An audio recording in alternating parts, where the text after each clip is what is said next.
Welcome to channel maths zone with PP. मेरा नाम प्रशांत प्रणव है और मैं आज का हमारा टॉपिक जो है वो है top computer questions for competitive exam. मैं आज आपको जो है रिमेनिंग के क्वेश्चंस जो है वो मैं आज आपको कराऊंगा और मैंने प्रीवियस के 2 वीडियोस में मैंने कंप्लीट किए हुए क्वेश्चंस। तो मैंने इस तरह आज जो हम टॉपिक बताएंगे इस तरह हमारे लगभग 500 प्लस क्वेश्चंस हो जाएंगे। तो आइए हम स्टार्ट करते हैं।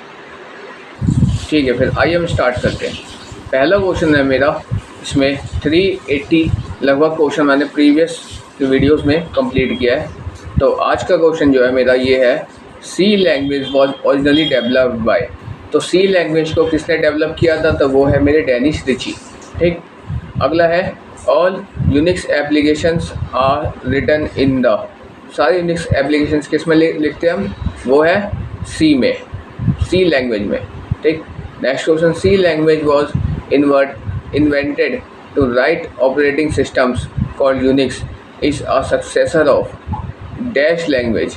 तो किसका सक्सेसर है? वो है बी लैंग्वेज का, जो कब आया था? जो कि आया था 1970 में। ठीक है, बी लैंग्वेज कब आया था? 1970 में आया था।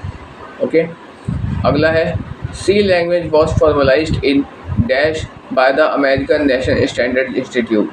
तो सी लैंग्वेज कब फॉर्मलाइज्ड हुआ था? ये हुआ था 1988 में। ठीक, अगला C programming language was originally developed by Sun Microsystems which was invented by. किसके द्वारा इन्वेंट किया गया C language, C programming language को? तो वो है जेम्स गोसलिंग के द्वारा।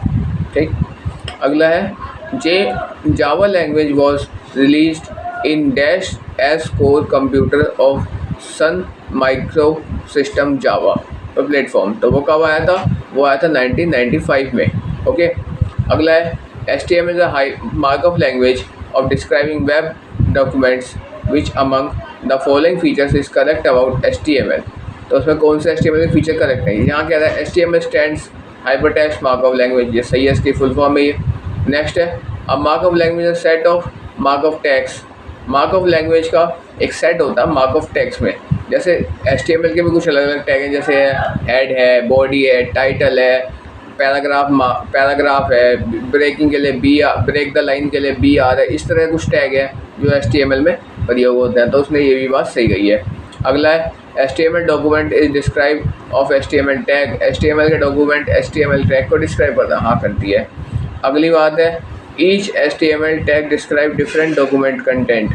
सारे HTML टैग जो है सारे डिफरेंट डॉक्यूमेंट कंटेंट को डिस्क्राइब करती है। तो इसमें क्या आएगा? इसमें आएगा ऑल ऑफ दी अबव, यानी ऊपर के चारों ऑप्शन मेरे ठीक है। ठीक, अगला है the first version of HTML was that includes element like bold, italic, but it does not support the table of the line align attribute. First जो इसका वर्जन था HTML का, वो किसके लिए था? बोल्ड और इटैलिक के लिए था, लेकिन उसमें क्या नहीं आता था? उसमें सपोर्ट नहीं करता था अलाइन एट्रीब्यूट को। तो वो वर्जन कौन सा था? वो था HTML 2.0। ठीक, फर्स्ट वर्जन HTML का HTML 2.0 था। लेकिन अगर आपसे पूछे कि HTML का लेटेस्ट वर्जन क्या है, तो HTML 5 कह सकते हैं। अगर हम कंप्लीट बताएं तो HTML 5.3 है वो। ठीक है, अब देखिए अगला क्वेश्चन है find out the wrong one of the following. Wrong one from the following में से कौन सा रॉन्ग है? तो है ये HTML 3 वॉज डेवलप्ड इन 1995। ठीक है, अगला HTML 3.2 is the next official version support the table image heading and other element that is align attribute like missing some of the Netscape micro extension such as frame and be embedded और applet. ठीक है, इस type के version उसमें 3.2 में थे। हाँ थे। अब ये HTML 4.1 is the current official standard version. 4.1 current standard official version है। तो इसीलिए इसका ऑप्शन इनमें से कोई भी गलत नहीं है, सारे ही मेरे ठीक है। तो इसलिए इसका ऑप्शन आएगा नन ऑफ दीज। ठीक, अगला है W3C stand for world wide web consortium. ठीक है, it is the international consortium of companies involve in the internet of the web. W3C was founded in dash by Tim Berners Lee. जो W3C था उसे 1994 में आया था ये, और किसने इन्वेंट किया था ये, उसका नाम था टिम बर्नर्स ली। ये क्वेश्चन आ सकता है कि W3C स्टैंड्स क्या है। W3 स्टैंड्स फॉर, तो ये आप कह सकते हैं वर्ल्ड वाइड वेब कंसोर्टियम। ठीक, अब क्वेश्चन बता दूँ मैं। अब इसका ये पूछ सकता है W3C कब फाउंड हुआ था, तो वो आया था 1994 में। अब किसने किया था, तो उसका नाम था टिम बर्नर्स ली का, टिम बर्नर्स ली। ठीक है, अब the originally architect of the world wide web, जो वर्ल्ड वाइड वेब से आर्किटेक्ट हुआ नहीं, उसी से बना है, WWW से बना है। The W3C is a chief standard body for, ये किसका बॉडी है, तो HTTP का भी और HTML का भी। HTTP का है तो हाइपर टेक्स्ट ट्रांसफर प्रोटोकॉल, और HTML का है तो हाइपर टेक्स्ट मार्कअप लैंग्वेज। ठीक, ROM is a type of memory that can store data. ये कौन सा है, परमानेंटली और सेमी परमानेंटली मेमोरी है, कौन सा, रोम है। ठीक, which among of the following is correct about ROM, ROM के बारे में कौन सा सही है, तो ये कहता है ROM is a volatile memory because any data store in ROM remains there even in the power is turned off. ये क्या है कि वॉलेटाइल मेमोरी है, अगर आप चाहे कंप्यूटर को पावर ऑफ क्यों ना कर लें लेकिन फिर भी आपका डाटा स्टोर रखता है, तो ये बात इसकी बिल्कुल ठीक है। लेकिन ये बात किस में अप्लाई नहीं होती, वो रैम में अप्लाई नहीं होती, लेकिन रोम में होती, क्योंकि रोम वॉलेटाइल मेमोरी है और नॉन वॉलेटाइल मेमोरी है रोम, और जो रैम है वो वॉलेटाइल मेमोरी है। ठीक है, इरेजेबल इसको कहते हैं। ROM is a ideal place in to but the PC setup instructions, there is a software that boost the system. ठीक है, तो ये भी बात उसकी ठीक है, तो इसका ऑप्शन है बोथ ऑफ द अबव। अगला है dash is the fastest from the RAM but also the some expansion due to it cost it is not used in the primary memory but rather than a cache memory, तो वो क्या है, SRAM है।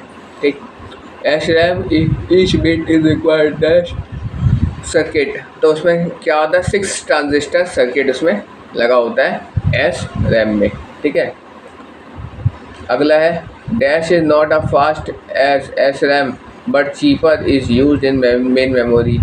क्या है कि जो DRAM है वो SRAM से फास्ट नहीं है, क्योंकि लेकिन वो उससे सस्ता है। ठीक है, चीपर है, but each bit uses a signal capacitor और सिग्नल ट्रांजिस्टर सर्किट, लेकिन DRAM का हर बिट सिंगल कैपेसिटर या सिंगल ट्रांजिस्टर सर्किट को मतलब कि वो करता है। ठीक है, यूज़ करता है। Which among of the following is correct about ROM, ROM के बारे में क्या सही है, ROM is use for the boot of start the program that computer executes when provided powered. ROM क्या है कि रोम अगर फायरवॉल की तरह वर्क करता है। ठीक है, फार्मवेयर की तरह, जो क्योंकि जैसे अगर उसमें कोई भी चाहे कंप्यूटर आप पावर ऑफ ही ना कर दो लेकिन फिर भी वो उसमें डाटा को सेव रखे रखता है। ठीक, ROM is not fallen out of favour of more flexible memories, तो रोम की ज़्यादा फ्लेक्सिबल मेमोरीज भी नहीं होती। ठीक है, रोम की फ्लेक्सिबल मेमोरी होती है, रैम की नहीं होती, बट सपोर्ट ओकेजनली राइट्स, लेकिन कभी कभी वो करता है ऐसा, तो उसमें दोनों ही ऑप्शन ये ठीक है। अगला प्रोग्रामेबल रोम यानी PROM, it is basically a blank ROM chip that can be written to but only, कितने बार वो लिखता है, तो एक बार लिखता है PROM किसी भी ब्लैंक चिप पे। Dash is called the flash BIOS, वो क्या है मेरा, EEPROM यानी electronically erasable programmable read only memory. EEPROM ये इसको क्या कहते हैं हम, फ्लैश बायोस भी कहते हैं। WRAM stand for Windows random access memory. Which among of the following is correct about WRAM, तो ये कह रहा है make easier allow blocks of memory address with just a few command, और अगला है make easier to allow windows or memories to be addressed with just a few command. तो ये दोनों ही ऑप्शन मेरे ठीक है इसके, तो इसका ऑप्शन आएगा बोथ ऑफ द अबव। अब लिखा CD is a portable disk having the data storage capacity between 650 से 700 MB के बीच में वो डाटा को स्टोर कर सकता है। इसके बाद अगर इससे ज़्यादा MB की होगी तो वो डाटा स्टोर नहीं कर पाएगा। ठीक, which among of the following is incorrect about the CD feature. CD के बारे में कौन सा इनकरेक्ट है, तो उसका आएगा नन ऑफ दीज, क्योंकि इसके ये तीनों ही ऑप्शन करेक्ट है। ठीक, DVD स्टैंड फॉर, इसमें आएगा, अब आप इसको डिजिटल वीडियो डिस्क भी कह सकते हैं या इसको आप डिजिटल वर्सटाइल डिस्क भी कह सकते हैं, तो इसमें दोनों ही आएगा, बोथ ऑफ दी अबव आएगा।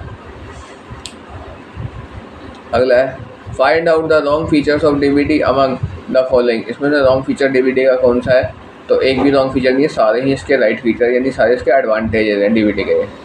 ठीक है, इसमें डिसएडवांटेज पूछ रहा है तो सारे एडवांटेजेस हैं ये, तो इसका ऑप्शन आएगा none of the above.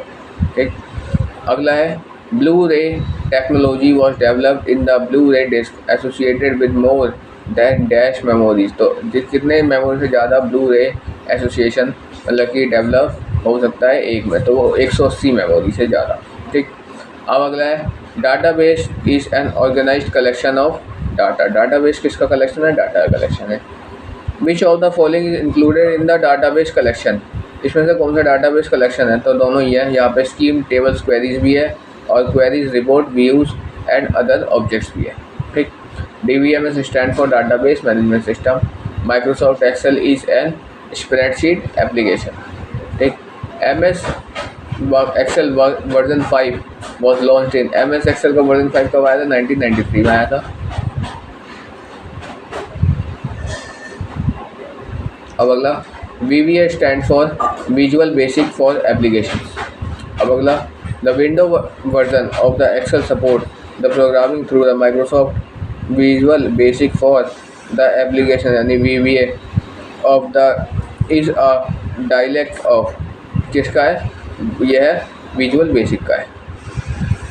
In MS Excel option the new is available under which of the following menu, तो कौन से मेन्यू में, फाइल मेन्यू में।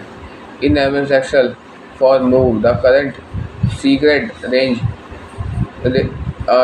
Down a row will you can press, तो MS एक्सेल का current select range down को अगर हमें लेना हो तो उसमें करेंगे हम swift plus control arrow key, down arrow key, swift plus down arrow key. ठीक, अगला है in MS Excel which of the following key help to select all cells before the current selection up the edge of the current data reason, तो उसमें swift control plus swift plus down arrow key. ठीक, अगला है MS एक्सेल move the next worksheet to in a worksheet can be done through, तो उसमें आएगा control plus page down.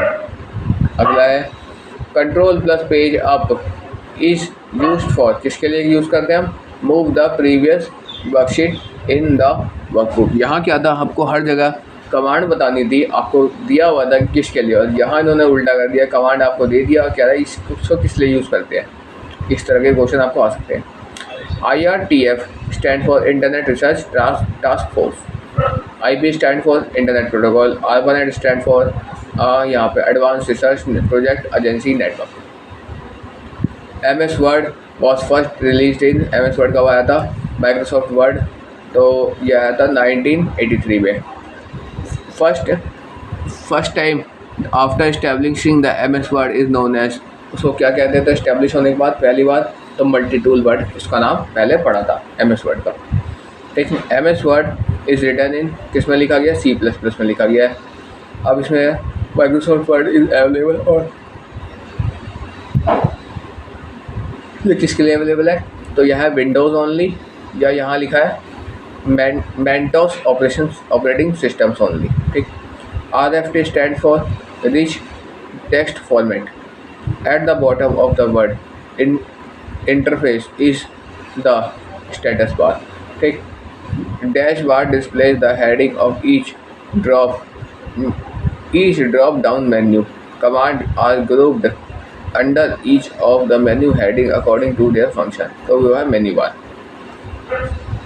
Dash toolbar contains the shortcut of the sum of the most frequently used command from the menu bar, तो वो है shortcut tool bar.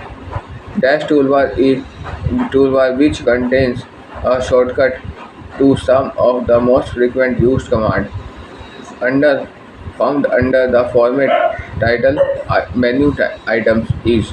ये है formatting tool bar, ठीक, format के लिए फॉर्मेटिंग टूल बार। अब यहाँ dash bar is display information in the active document, तो स्टेटस बार। अगर एक्टिव डॉक्यूमेंट की बात करेगा तो स्टेटस बार आएगा, फॉर्मेट टूल बार की बात करेगा, फॉर्मेट मेन्यू आइटम की बात करेगा तो फॉर्मेटिंग टूल बार आएगा, ठीक। अब अगला है which of the following is incorrect, इसमें से कौन सा इनकरेक्ट है, तो प्रिंट फाइल प्रिंट हो गया, फाइल ओपन, फाइल स्पेलिंग नहीं चेक करता, तो ये वाला मेरा इनकरेक्ट है, ठीक। MS Word which checks active document in the spelling and the grammatical errors, तो वो किसका काम है, वो स्पेल चेकर का काम है, ठीक। आपने देखा होगा नॉर्मल आप जब मैसेज टाइप करते हैं या व्हाट्सएप मैसेंजर से या किसी भी मैसेंजर से, तो अगर आपको कुछ भी गलत लिखता है नीचे रेड नीचे एक लाइन सी बन के आती है अप डाउन सी, वो रेड से आ जाती है, ये आपने गलत लिखा है, ठीक है। जो उसकी मेमोरी में नहीं आती, मतलब कि जो उसमें उसकी मेमोरी में नहीं होता, उसे वो रेड मार्क से डिनोट कर देता है, ठीक है।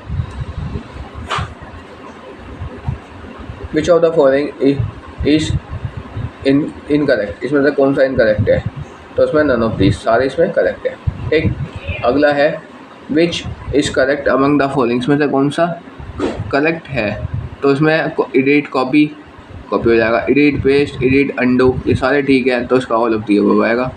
Which of the following definition is incorrect, किसका डेफिनेशन में गलत है, तो नन ऑफ दीज इसका ऑप्शन है, क्योंकि डॉक्यूमेंट मैपिंग हम किसे कहते हैं, change the view of the document, document को चेंज करने के लिए डॉक्यूमेंट मैप का यूज़ करते हैं। इमेज का व्यू यूज़ करते हैं मैग्नीफायर्स और reduce document content of the specified zoom percentage में, ठीक। अगला ऑफिस असिस्टेंट का हेल्प फंक्शन में यूज़ हम करते हैं, तो इसमें से सारी डेफिनेशन ठीक है। अब अगला MS PowerPoint is a program, तो ये slide show presentation, MS PowerPoint को स्लाइड शो प्रेजेंटेशन प्रोग्राम भी हम कहते हैं, ठीक। MS PowerPoint is officially launch in, MS PowerPoint कब आया था, तो 22 मई 1990 में आया था, ठीक। अगला है यहाँ पे MS PowerPoint is return in, MS PowerPoint किस लैंग्वेज में लिखा गया था, वो है C++। MS PowerPoint is officially launch in 22 May 1990, that same day, उसी दिन और क्या आया था, तो उस दिन लॉन्च हुआ था 22 मई 1990 में, एक तो MS पावर पॉइंट आया था, एक आया था विंडोज़ 3.0, याद रखने वाला पॉइंट है, सेम डे दो का, 22 मई 1990 MS पावर पॉइंट, विंडोज़ 3.0, ठीक है। अगला है PowerPoint 97 incorporated the language underlying all micro generation in Office 97, तो वो है visual basic for applications.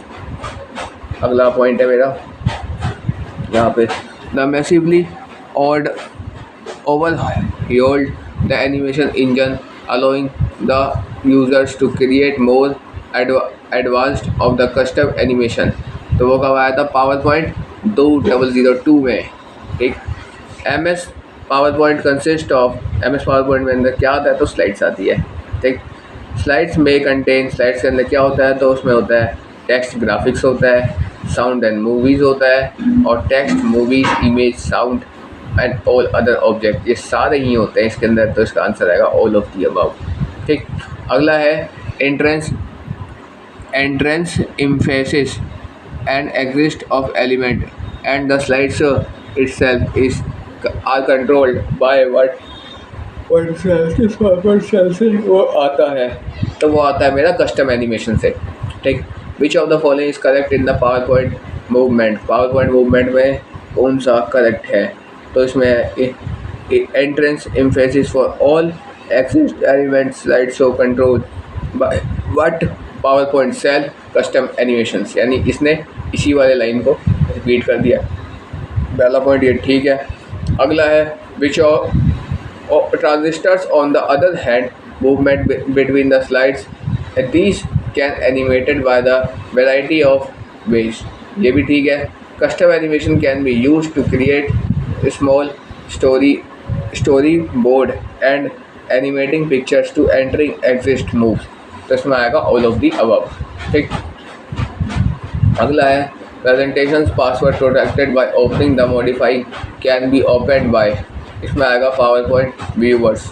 Okay, next है if you want to go the previous presentation video you will press, तो आप क्या इसमें क्या दिखा सकते हैं, तो आप इसमें दिखा सकते हैं कंट्रोल स्विफ्ट प्लस F6। ठीक है, अब है फॉर मैक्सिमाइजिंग प्रेजेंटेशन वीडियो में, प्रेजेंटेशन वीडियो को मैक्सिमाइज करने के लिए आप क्या करेंगे, कंट्रोल प्लस F10 करेंगे। ओके, नेक्स्ट है maximising PowerPoint application video, तो उसको ले होगा ऑल्ट प्लस F10।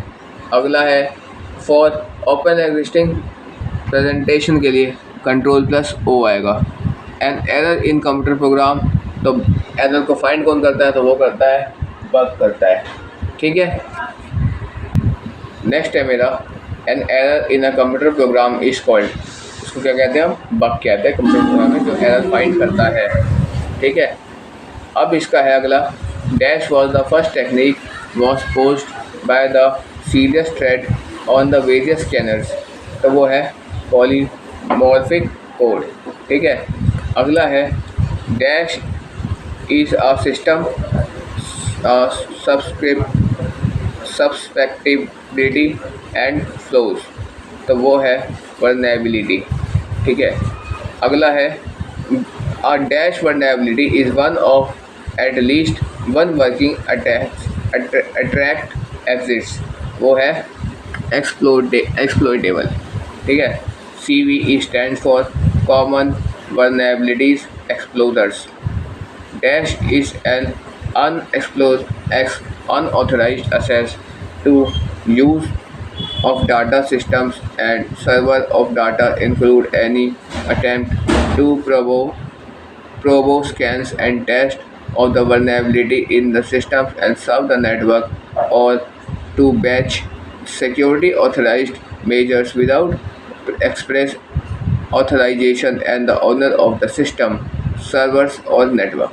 तो इसका कौन करता है, मतलब कि डाटा का सर्वर नेटवर्क के द्वारा गलत तरीके से प्रयोग करना और उसका गलत तरीके से उसका एडवांटेज, मतलब ओनर के बिना ओनर के मर्जी के उसके डाटा को लीक करना, वो सारा काम कौन करता है, वो सारा काम है मेरा, वो सारा काम है हैकिंग का। ठीक है, वो हैकिंग करता है। ISP refers for internet security policy, information security policy. ठीक, अगला है dash is a computer program is loaded into a computer without the owners knowledge, तो वो है viruses. Which among of the following the correct regarding the boost sector viruses, तो वो है all of the above, इसमें से तीनों ही है। ठीक है, क्योंकि यहाँ दिया हुआ है कि बूस्ट सेक्टर का आता है फ्लॉपी और हार्ड डिस्क में। ठीक है, virus of the activated every time of the common boost और फ्रॉम द इन्फेक्टेड डिस्क, और ऑल ऑफ दी अबव, इसलिए इसका आंसर। ठीक, dash virus is infected execution program file, तो उसका है फाइल इन्फेक्टेड वायरसेस। अगला है dash infections used common more memory and taken more type और to repair then any other virus type, तो वो है मेरा माइक्रो वायरसेस। अगला है dash was the virus first appeared on the Friday 26 March 1999 and spread all over the world, तो वो था उस वायरस का क्या नाम था, तो वो उसका था और बहुत तेज़ी से वो फैल रहा था, कंप्यूटर वायरस है वो। ठीक है, तो उसका नाम था 9 मेलिसा। ठीक, अब देखिए Melissa was a dash micro virus, तो वो है माइक्रोसॉफ्ट वर्ड से आया था। ठीक है, अब dash is a harmful computer program that had been hidden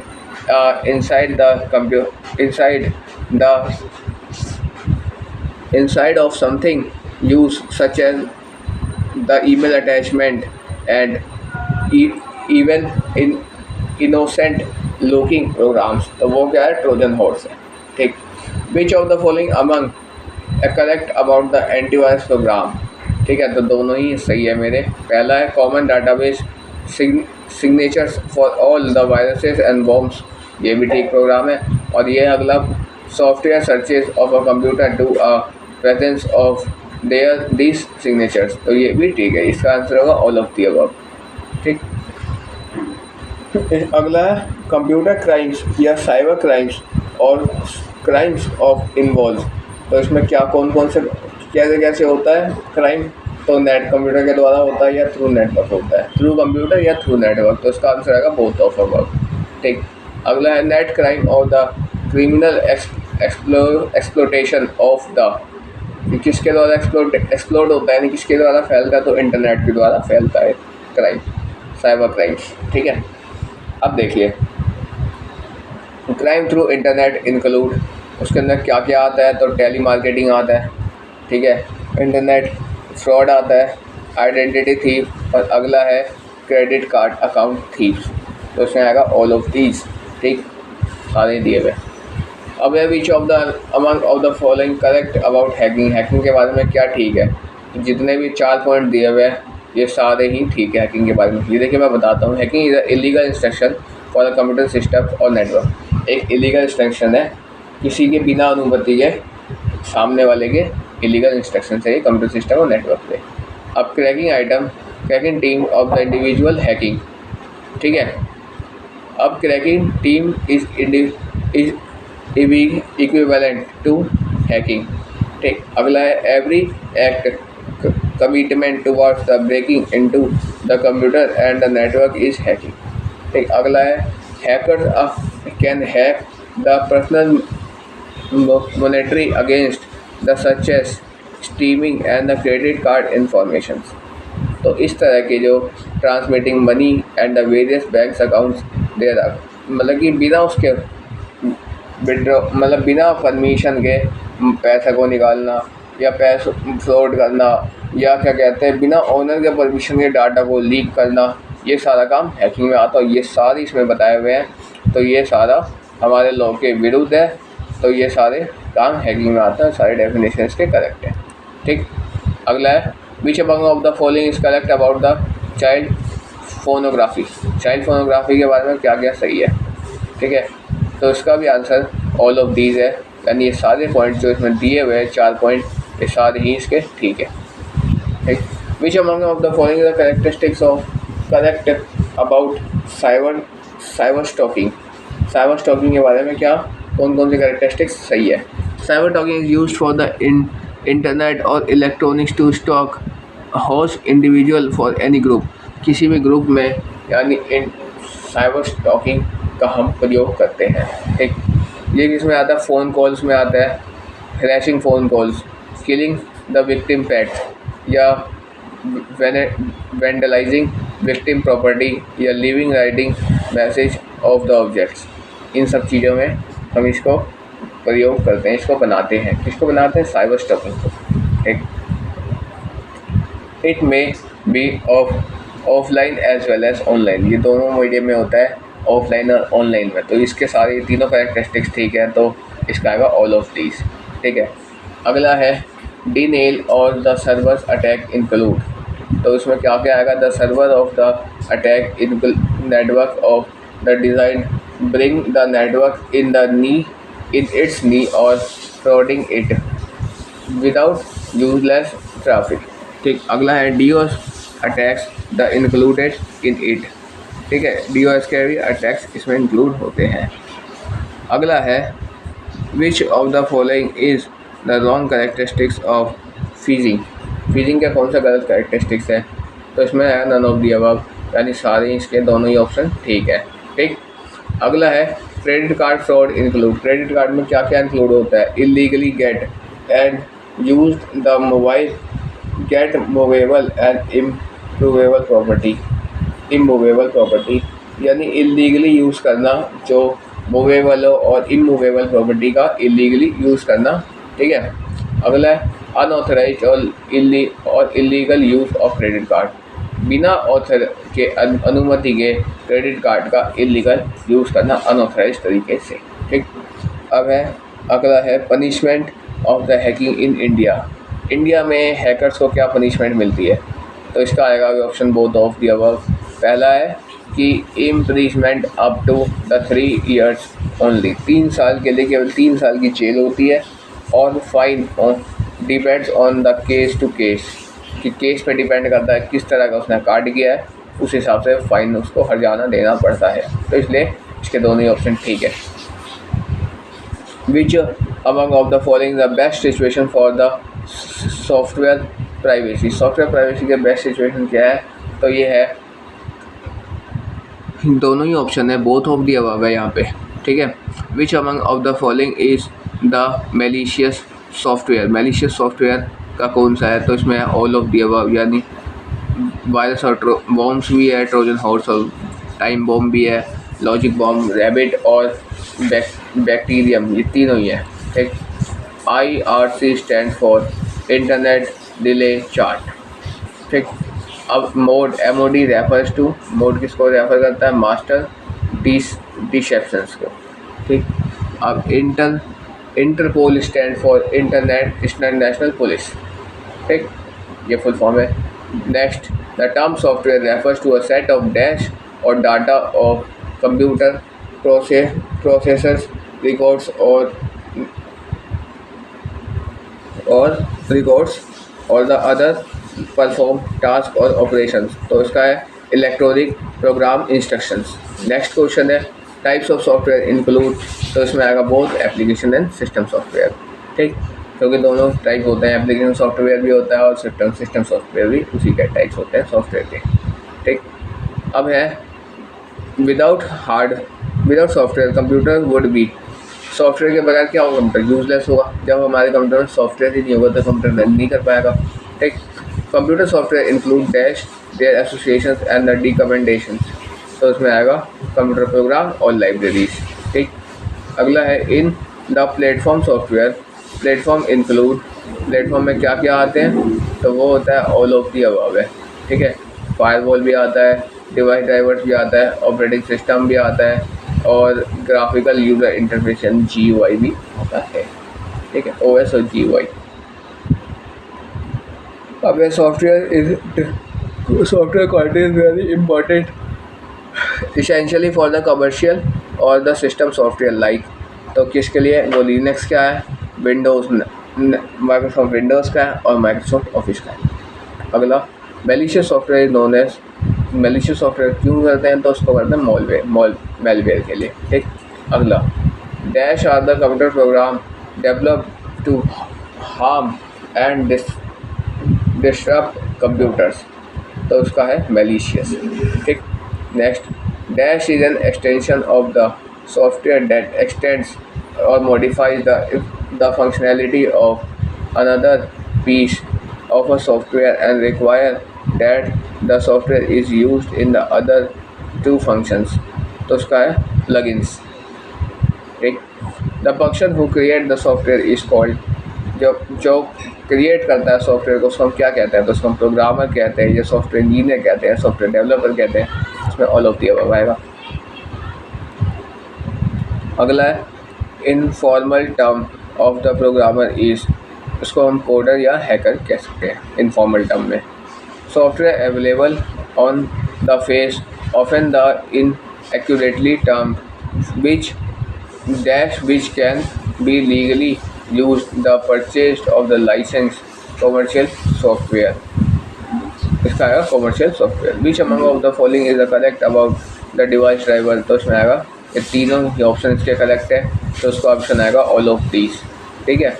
which among of the following is incorrect about the micro application software, application software के बारे में कौन सा इनकरेक्ट है, तो भाई ये दोनों ही ऑप्शन आपके करेक्ट है, तो उसका आएगा नन ऑफ दीज। अगर पूछता वो उसमें कि कौन सा करेक्ट है, तो आप उसमें लिखते हैं बोथ ऑफ अबव, यानी ऊपर के दोनों ही, ठीक। Which among of the following incorrect characteristics of the software, software characteristics कौन से हैं, तो कोई भी नहीं है, सारे करेक्ट है, तो उसका ऑप्शन है नन ऑफ दीज, ठीक। नेक्स्ट, अब है cryptography is derived from the dash word, dash word किस वर्ड में क्रिप्टोग्राफी को डिराइव किया गया, तो ग्रीक शब्दों में डिराइव किया गया है, ठीक। नेक्स्ट है cryptography is the study of informations, इसमें किसके बारे में क्रिप्टोग्राफी पढ़ाता है, हाइडिंग और वेरिफिकेशन के बारे में, तो उसका है बोथ ऑफ अबव, ठीक है। Cryptography include the securely and the consistent prevent that delay on authorized access of the sensitive information and enable variability of very component in component in the communication, तो इसका आएगा all of the above, यानी protocols भी है, algorithms भी है और strategies भी है। ठीक। अब cryptography and the cryptanalysis are something grouped together under the term cryptology and compressed the entities subject as practice. Cryptography is often under the refer a field as whole, especially is an applied science। तो ये किसमें आएगा, umbrella में। Cryptography is the interdisciplinary object drawing from the several fields before the time of the computer. It is commonly related to linguistic nowadays, or emphasis of the shifted. The cryptography makes extension and the technologies areas in the mathematics, especially areas correctly known as dash mathematics. तो उसका है ना discrete mathematics की बात करता है वो cryptography. ठीक। अगला है the example of the sub field of the cryptography is. Cryptography किसके एग्जाम्पल किसके फील्ड का, ट्रैफिक एनालिसिस में काम आता है और आता है स्टेनोग्राफी में। ठीक है। Which among of the following is correct, इसमें से कौन सा करेक्ट है, तो बोथ दोनों ही करेक्ट है ये। ठीक है। ओके, नेक्स्ट है which of the following is a transform from the useful of the underlying and unique understanding which is used, this is called, तो उसको हम क्या कहते हैं, encryptions कहते हैं। which when the information is reverted back to the useful form is called, तो उसको हम क्या कहते हैं, descriptions कहते हैं। ठीक। अगला है symmetric key cryptography refers to a dash method, तो उसका आएगा इनक्रिप्शंस मेथड में आता है सिमेट्रिक की बात करें तो इनक्रिप्शंस में आएगा, असिमेट्रिक की बात करें तो डिस्क्रिप्शंस में आएगा। ठीक है।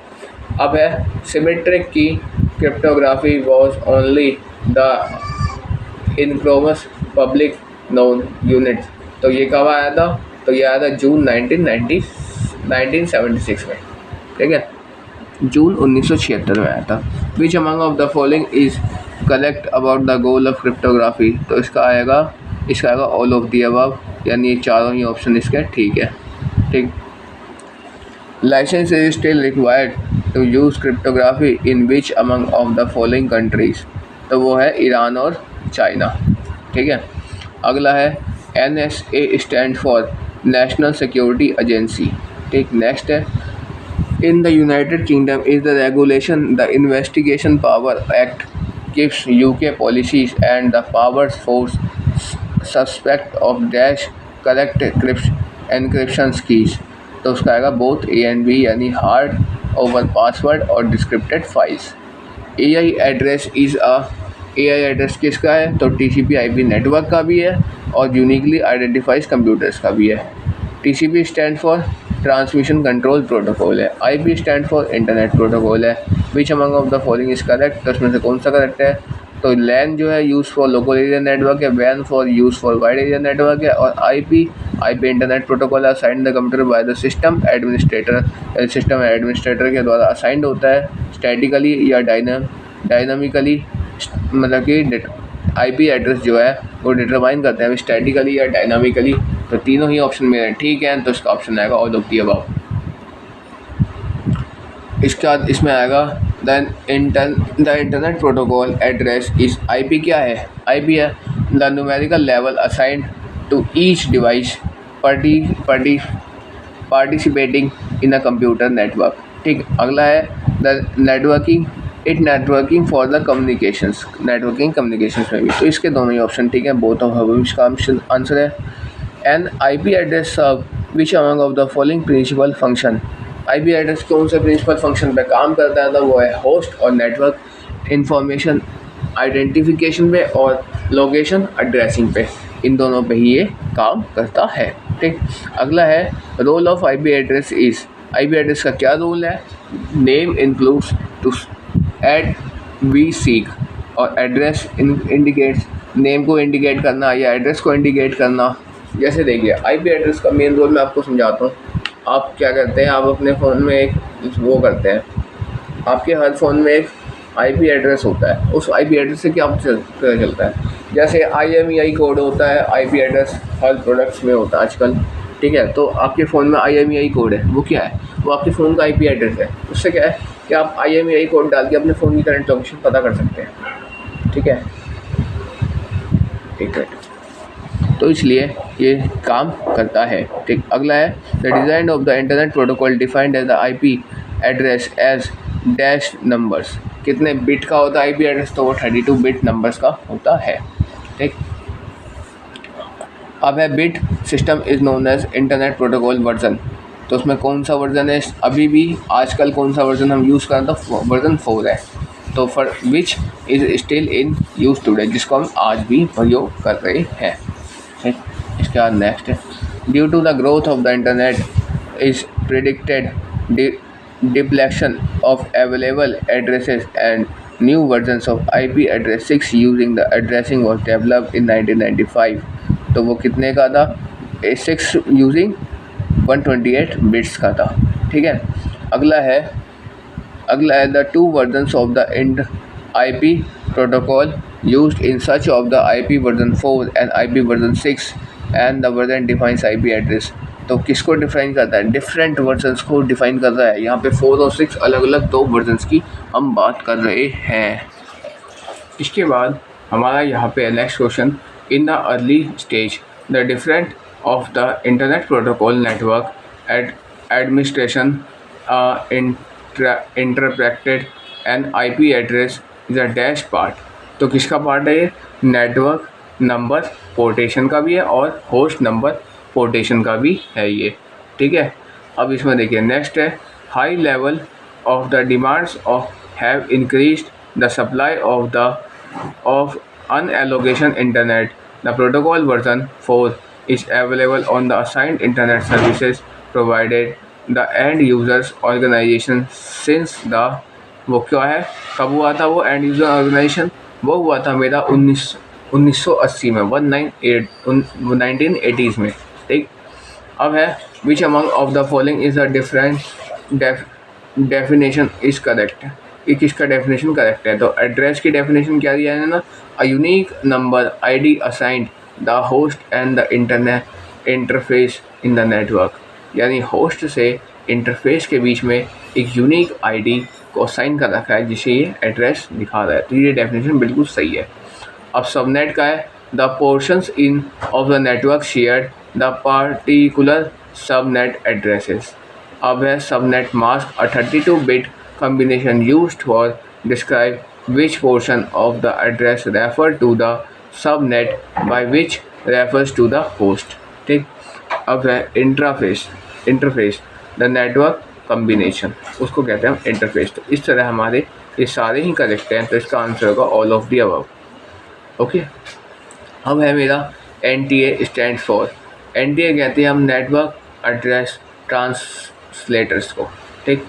अब नेक्स्ट क्वेश्चन, यहाँ तक मेरे 526 क्वेश्चन कंप्लीट हुए और मेरा यहाँ पे मैंने आपको इस तरह से, एक मिनट, ये देखिए मैंने आपको इस तरह से इसमें आज कौन कौन से टॉपिक मैंने आज आपको कराए वो मैं आपको दिखाता हूँ। ये देखिए, एक मिनट, इस तरह मैंने आपको सारे क्वेश्चंस आज आपको करा दिए।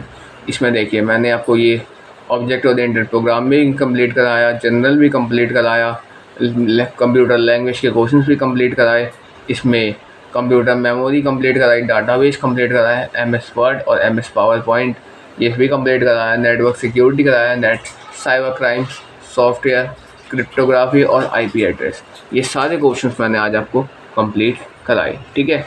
तो मैं उम्मीद करता हूँ कि आप लोग अच्छे से इस टॉपिक्स को जान पाए होंगे और समझ पाए होंगे, ठीक है।